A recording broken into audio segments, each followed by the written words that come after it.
هو ده بالظبط باركنسونز لو.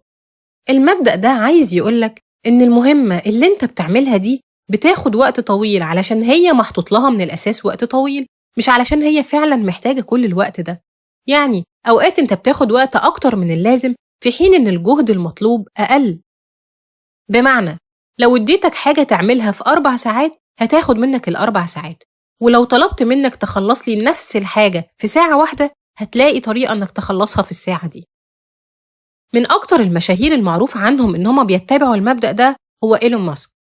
إيلون ماسك معروف عنه إن هو بيحط لنفسه وللتيم اللي بيشتغل معاه crazy deadlines، وعلى الرغم إن في deadlines كتيرة بيفوتها، ولكنه عن طريق الاستراتيجية دي قدر يحقق إنجازات ضخمة جدا في مدة قليلة، وهو ده اللي ساعده وبيساعده في نجاحه الساحق ده. كمان توماس إديسون كان بيتكلم مع الصحافة لما بيكون شغال على فكرة معينة